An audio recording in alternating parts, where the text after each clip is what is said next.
Tensiometers are used to measure the pressure in soils. Pressures are typically negative, and so we need a special device to be able to measure this kind of pressure. These are the components of this tensiometer kit. There are 5 tensiometers here, and so there are 3 components for each one of the tensiometers. The main piece for the tensiometer is in here, so we've got another component there that I'll show you in a second. The tip of the tensiometer, and really the thing that enables this measurement to be made, is shown here. This is a porous ceramic, and it has very small pores that allows water to flow through, so water can flow out or from the soil into the tensiometer, so that the water can equilibrate between the inside of the tensiometer and the soil. But the pores are small enough so it prevents water, or prevents air from entering into the tensiometer. And that's really going to be key to making a measurement with this device. So, in order to use this, when you first take it out of the storage box, this will be dry. The ceramic is dry, but when we use it in the field, it needs to be fully saturated. That takes a while, and so I'm going to put this in some water, and we'll fill it up on the inside. You can see the bubbles coming out of it, and so we'll let it soak here. This is a pressure gauge used for the tensiometer. It's in units of suction, so as the soil becomes drier, the suction increases and this gauge increases. Now we usually think of pressure as measured relative to atmospheric. So atmospheric is 0, and as we go down with depth in a water body, the pressure increases relative to 0 at the surface. And so what that means is if we use that scale, that the pressure is 0 at the water table, and the pressure up in the vadose is negative. So negative pressure corresponds to positive vacuum or soil suction. So where this gauge is reading positive suction, we think of that then as a negative pressure. The other component for these tensiometers is this device. This is this particular type of tensiometer uses this to fill the tensiometer, so we can push in the top, and that releases a valve that allows water to flow into the tensiometer. So the main body of the tensiometer is in this case.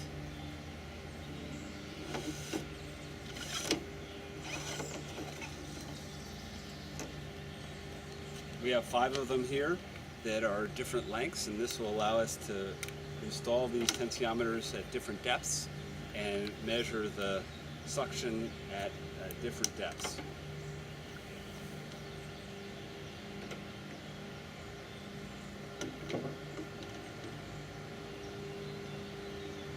So these range in length from 1 foot to 5 foot, and the design is similar except they're different lengths. Threaded on the bottom, threaded on the top, and there's a threaded piece here. So the way it works is that the porous cup threads onto the bottom, and notice the O-ring here. The O-ring is really key to making a seal, and so we need to have this porous cup snug but not too tight. If you over tighten it, you'll squeeze the O-ring up and out of this groove, and that will prevent you from getting a seal. So that's about right for the bottom piece. Up top, at the very top, we have one of these jet fill devices. So that screws on. There's also an O-ring seal here, and the O-ring in this case is on the inside of this hole. So screw this on, and again, it should be snug, but not too tight. And then the pressure gauge, it screws on here. So it screws on, and there's also an O-ring. One thing that we should do, we notice that all of these seals use an O-ring, and the O-rings are needed to provide a seal under vacuum. O-rings can be very effective at providing a seal, but they are vulnerable to cracking. So if the tensiometer has been stored for a while, it's always good to check the O-rings and see if it's cracked. If you have problems with the seal, then the O-ring would be a good place to start to try to diagnose the problem. So this gauge screws in here, and be very careful when you screw this gauge in that it goes in straight. Whenever you screw metal threads into plastic, it's possible to get it going in a little bit cockeyed, and in that case the metal threads can bite into the plastic threads. You can have it cross-threaded and you can damage the threads in the plastic piece. But this is going in straight, and we screw it in so that it's snug, and I like to have it be snug, and if possible have this gauge be pointed something other than straight down. We're going to need to read this gauge when it's pushed into the soil. So we'll put it right there. And then this gauge should be reading 0 right now. Well, let's hold off on the zeroing out of this gauge until we fill it up. So the next step will be to fill this up with water. So before we can use the tensiometer, we need to fill it with water and then set the gauge. And to do that, I'm going to take the gauge off and take the jet fill cup off. That'll make it easier to fill.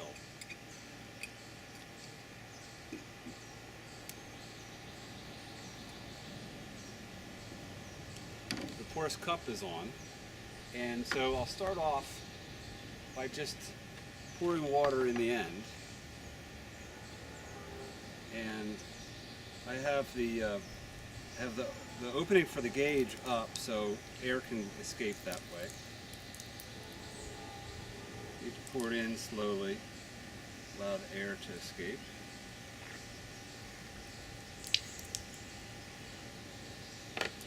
Okay, so that looks good. It's filled up to here.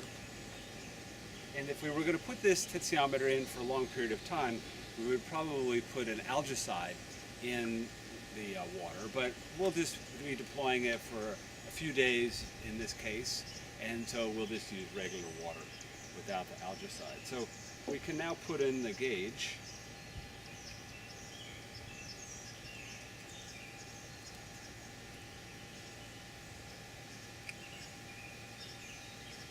And we'll put on this jet fill.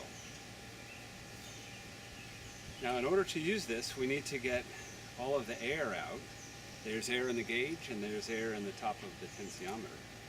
So we can get some of that air out by putting this jet fill cup on and depressing this plunger. That allows water to enter, pulls the air out, and fills the tensiometer. Another thing we can do to try to get the air out of the tensiometer is remove the jet fill cup and use a pump. So this is a surrogate for a pump. This is just a syringe with a little piece of tubing on the end, and we can put this into the top of the tensiometer. It fits down into the O-ring and forms a seal, and then we can pull up, and that'll form a suction. That'll produce suction here. We have 50 centibars, and maybe we can get it up to 60. Well, 50 seems to be about the limit right now. So that allows us to pull suction and create a vacuum on this water, and we can kind of surge it. That'll help remove the air from the gauge, and it also removes air from perhaps down trapped in the porous cup. And if we hold the suction on the water, what happens is that the air that's dissolved in the water comes out of solution, it forms bubbles and comes up, floats up to the surface. So there's a little one coming right now. Okay, so we do that, and that allows us to get some more of the air out, and then we'll top it off, have just a little bit of airspace at the top, and we'll replace the porous or the jet fill cup.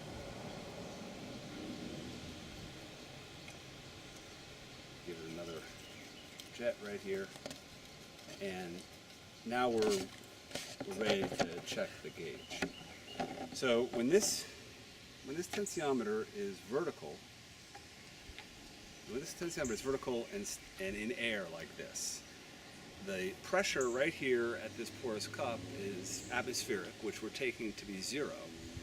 And so the pressure up here will be suction, and it'll be equal to this height.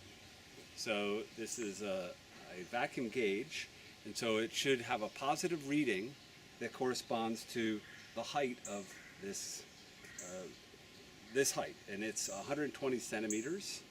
The gauge is in centibars, so 120 centimeters of water is 12 centibars of suction. And if we look, this gauge is reading right now 12 centibars. So what I would recommend doing is setting up this gauge so that it reads the correct suction head that you expect to have at this point in the tensiometer. And that would be 12 centibars, which is equivalent to 120 centimeters of suction. So I turn this small set screw and set it up so that the dial gauge reads on 12. And now I'm ready to go. This can be put into the ground. So the first step to install a tensiometer is to make a hole that's going to fit the tensiometer tightly, that we can drive it, or that we can push it into. So we'll do that by using this drive sampler. This is a tube with a slot cut out the side. This is flared out a little bit, so as we drive it in, we'll make a hole that's slightly bigger than the rest of this sleeve. That'll reduce some of the friction. And we'll hammer this in with this slide hammer. But before we get started, we need to check and make sure that the sampler is screwed tightly into the hammer. This is a threaded connection right here, and it must be tight, because if it's slightly loose, what will happen is as you hammer, the force of the hammer will be taken up by the threads, and that'll destroy the threads, and it'll essentially ruin the sampler, the hammer, or perhaps both. So we'll check it out, put a wrench on it, and put a wrench on this side, and tighten it down. So that was a little bit loose. You tighten it down, and now we're good to go.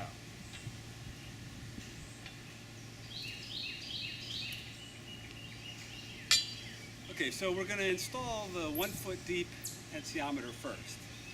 30 centimeters. We want a hole that's that deep. We want the tensiometer to go in and go to the bottom of the hole. So we want to make a hole that's 1 foot deep. And we'll just mark this sampler . You can use a marker and right on the side of it. Sometimes I'll use a piece of tape and put it on the side of the sampler. You can simply remove the tape when you're done. So we have a mark. We've prepared this location. I removed some of the dead grass, so we just have the bare soil. And now we'll drive this in. And we just simply raise it up and push it down. We hammer it in.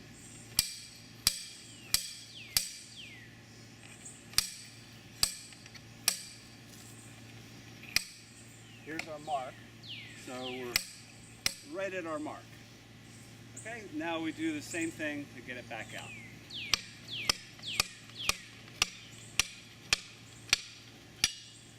So this will make us a hole for the tensiometer, but it also gets us a really nice soil sample.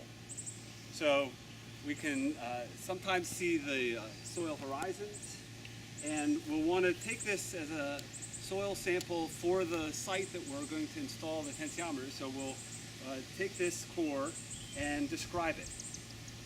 We can get this out here. So I would get this out and lay it out in a place that could be sampled. I'm just going to pull it out of here for now, but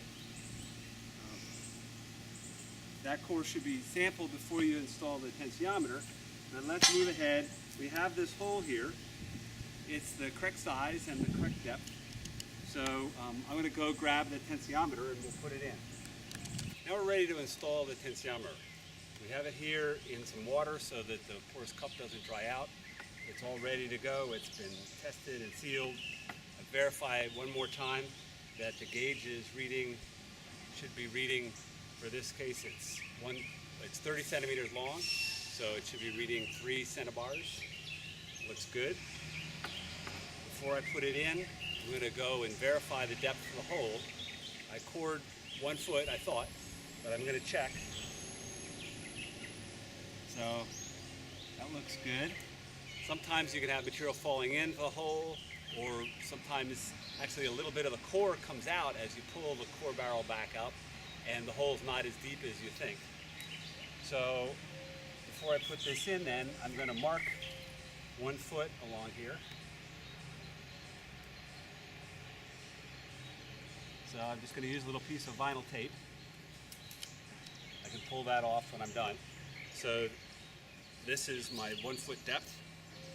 And then before I put it in, I'm going to take a little bit of soil from the bottom of the hole, get it wet, and smear it onto the porous cup. This will get the soil material from the bottom of the hole kind of pressed into the pores in the porous cup, and it'll get the cup conditioned a little bit. So now we're ready to go. We'll push this in, and I put my hand right here on this little protrusion for the gauge and push it straight in. And there you go. You want to be careful as you put it in. If you have to turn it, you want to turn it clockwise. If you turn it counterclockwise, then the porous cup will become unscrewed and you'll lose the seal, the water will flow out, and you'll have to start again. So this should be installed now. We could use a little bit more water in the porous cup, but we should be ready to go. Now, the gauge, when the gauge is snug, it's facing down. It's just the way the threads worked out. So I'll turn this just about a quarter turn so we can read the gauge by looking at it from this side.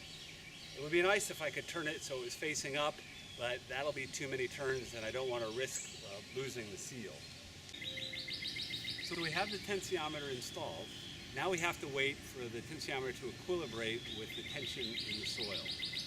The soil tension will pull water out of the tensiometer. That'll cause the suction that's read on this gauge to increase.